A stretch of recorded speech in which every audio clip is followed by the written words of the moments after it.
gente, eu sou a Ana Cláudia, tá? Eu tô aqui para falar um pouco sobre a parte de cultura brasileira e dança. Não tem como a gente falar de cultura sem entrar na questão do folclore. O que seria folclore? Definição de folclore vem do inglês, folklore, ou saber do povo, conhecimento do povo. Vamos lá, conhecimento do povo, tá? Conhecimento popular e por aí vai. O que seria esse conhecimento popular? O conhecimento popular nada mais é do que a identidade de um determinado grupo social ou uma sociedade. O Brasil é um país imenso, extenso pra caramba. Então cada região vai ter seu costume peculiar, particular, crença. A gente vai acompanhar ao longo da semana. Vocês vão ver que cada dia a gente vai falar de uma região específica e eu vou tentar deixar o mais claro possível e falar das coisas mais importantes, assim, para tentar contextualizar bem a ideia de cada região, tá? Então vamos falar o seguinte: o folclore, ele pode surgir individual ou coletivamente, tá? Eles vão se desenvolver no meio do povo e vai se transmitir por geração. Então, o que é se desenvolver no meio do povo e transmitir de geração? Normalmente, a transferência do folclore ou das lendas, do conhecimento em si, é oral. Tem muita coisa que às vezes não é escrita, é só falada. É transmitida de pai para filho, para avó e por aí vai, tá? Então, dentro do folclore, a gente pode ter uma distribuição de questões folclóricas, tipo narrativa tradicional. O que seriam as narrativas tradicionais dentro do folclore? Os contos, os mitos, as lendas. Tá, o que é tudo isso? Vamos começar. Lenda. Lenda, alguém já ouviu falar do Saci Pererê, do Curupira, da Mula Sem Cabeça? Isso são lendas. Mitos. Vamos pensar em seres divinos, tá? Mitologia grega, mitologia egípcia, mitologia africana. Então a mitologia, ela vem com essa tentativa de explicar a humanidade ou o meio do homem através de uma força divina ou fatos sobrenaturais. O conto. O conto nada mais é do que era uma vez. Então não tem tempo exato, não tem espaço, vamos supor. Espaço não, mas vamos. Qual que é o termo? Né? É tempo e lugar. Ou seja, o conto é um conto de fadas. Era uma vez. Uma princesa, Rapunzel, Cinderela. Isso são contos, tá? A ideia do conto é envolver quem está escutando e quem está narrando. É mais ou menos isso. Então, dentro do folclore, tem essas divisões dos contos, dos mitos e das lendas. Normalmente a lenda, que é o que mais tem mistério e deixa muita dúvida, é porque ela envolve fatos que realmente aconteceram naquela região ou com determinadas pessoas e agregam a questão sobrenatural, o mistério. Então fica aquela coisa de, será que fulano é lobisomem? Será que fulano é? Cidade pequena normalmente tem muito isso, a gente sabe. Principalmente cidades de interior, tá? A segunda divisão dentro do folclore, além das narrativas tradicionais, tem os costumes tradicionais. Costumes tradicionais nada são do que as festas populares, vamos dizer assim, tá? Festa junina, folia de reis, festa de divino, várias comemorações que tem ao longo do país entram como costumes tradicionais, tá? Crenças e superstições. Essa é a parte que a grande maioria tem um pouco de medo do folclore, sim, tradicional. Porque é a parte de benzimento, é a parte de magia, é a parte de crenças, algumas incluem bruxaria. Então essas crenças e superstições tem e é uma parte incluída no folclore, tá? Então isso é comum, cada cidade, cada região vai ter a sua, nessa parte magística também. E a linguagem popular. A linguagem popular também entra na classificação folclórica. O que seria a linguagem popular? Ditados populares de determinada região. Cada região tem alguma sua específica, mas vamos supor... eu já ouvi minha avó falar que quem trambuca não manduca. Ela queria dizer que quem não trabalha não manda, ou não come. Então cada lugar tem algum ditado popular. E jargões populares também. Tá? Pausa. Ai, cheguei de pausar. Então, jargões populares também. Tá? E nem, vamos supor, aqui na nossa cidade, qualquer pessoa que escutar alguém falando, vai que peste, já sabe de quem que a gente tá falando. É um jargão popular. Tá? É conhecido. Então isso é a construção do folclore da cultura brasileira. Acabou envolvendo tudo isso. Uma junção de mitos, símbolos, crenças, costumes, danças. Então isso acabou formando a nossa cultura e esse folclore tão rico e diverso que tem no país. Tá?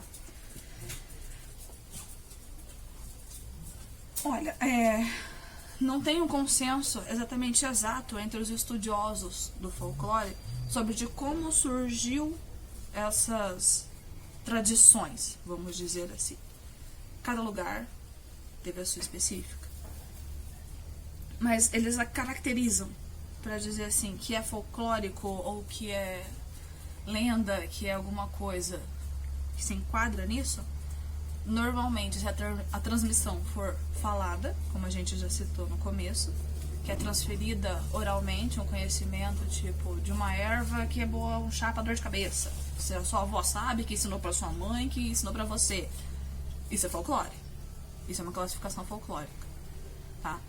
Alguns dizem, afirmam também que normalmente ah tá, você sabe que manga com leite mata, mas quem te falou isso? É anônimo. Então a grande maioria das coisas folclóricas, isso não é consenso, tá gente, essa questão de ser anônimo.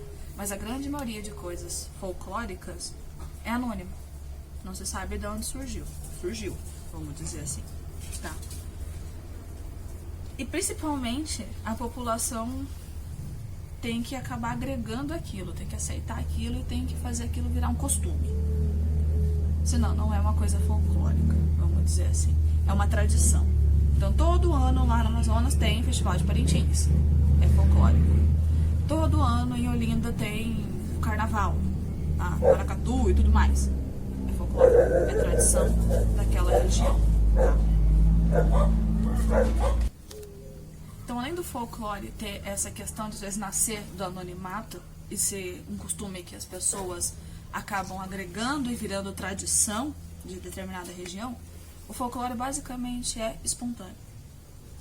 Ele é um costume da espontaneidade daquele grupo social, vamos dizer assim. Ele é uma coisa que nasce, todo mundo, a grande maioria, né, vamos dizer assim, não podemos generalizar, mas a grande maioria aceita aquilo, acredita aquilo e todo mundo comenta e segue e continua a tradição em cima daquilo. Tá? No Brasil, a gente pode dizer que os elementos mais fortes assim da cultura e desse folclore que a gente tem brasileiro, a gente pode perceber nas danças típicas, nas festas populares, nos costumes, na culinária, no artesanato. Cada região vai ter a sua específica, mais uma vez afirmando. Tá? Por isso que às vezes uma vai parecer tão diferente da outra, a outras nem tanto. Muitas culturas às vezes acabam sendo que irmãs, vamos dizer assim. Tá? A grande maioria da cultura influenciada no país, pra gente, veio de origem europeia, portuguesa e indígena. A brasileira, ela nada mais é do que a miscigenação de diversos outros povos, tá? E aí acabou cada um agregando com um costume diferente que acabaram se espalhando pelo nosso país, tá? Normalmente, as nossas maiores influências, né, dos povos europeus, portugueses, indígenas, africanos, tá? Fazendo assim uma fusão de várias culturas, criando cada uma com as suas crenças e tradições.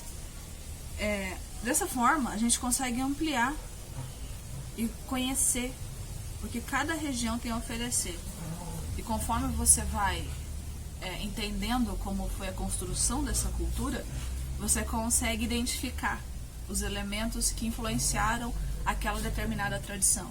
Isso é muito interessante, principalmente tratando de um povo igual a gente, brasileiro, né? Que é mistura de todo mundo. Assim, a nossa cultura e assim, a nossa cultura e a nossa formação étnica do povo brasileiro é uma cultura muito miscigenada, tá?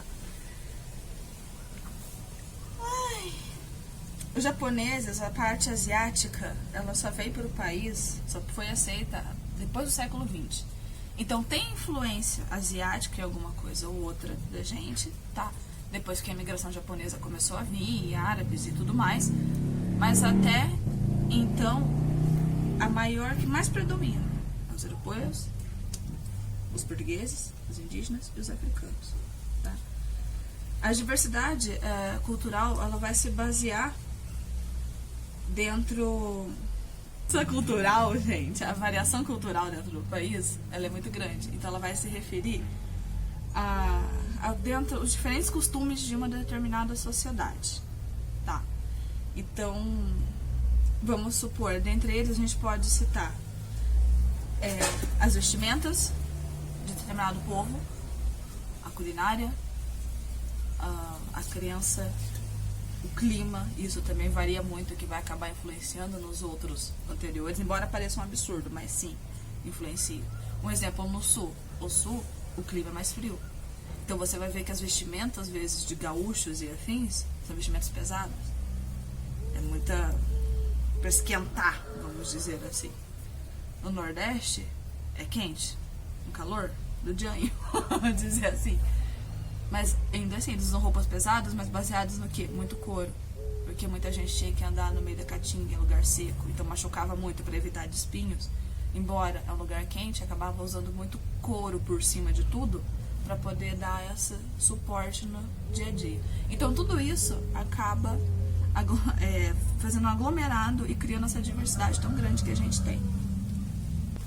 Então, graças a essas diversidades de cultura, o nosso folclore, ele pode ser muito característico, até peculiar, vamos dizer assim, tá?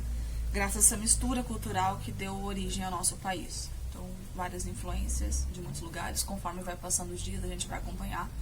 A gente vai ver que em cada região, alguns determinados povos foram a influência mais forte que outros. A gente vai acompanhar ao decorrer das semanas por aí, tá? Então, a princípio, essa questão da construção da cultura brasileira é basicamente essa linha de pensamento, tá? São tradições, costumes, crenças, vindas de diversos povos, cada um com alguma... tentando influenciar em um âmbito a mais que outro, tá? Então, basicamente é isso. São tradições passadas de forma oral, então, de gerações por gerações. Nem sempre tem documentos, são documentados, escritas essas tradições. Então, basicamente é isso. Então, aí nos próximos vídeos, tá? A gente vai começar a entrar nessa parte de costume, de crença, de folclore de determinada região. Então, vão ter outras aulas, uma que eu vou falar só dos costumes, do folclore, da tradição, da crença da região norte. No outro dia eu vou falar só da região nordeste, da centro-oeste, com sudeste, sul e por aí vai. Então a gente vai conseguir aprofundar um pouco mais essas tradições tão ricas e vastas que a gente tem no nosso país, né, tão grande, e poder entrar mais a fundo em cada região, poder deixar mais claro. É possível, qualquer dúvida também, gente, vocês vão perguntando, vocês vão gritando, que a gente vai tentando resolver, tá bom? Fica até a próxima, pessoal. Tchau, tchau.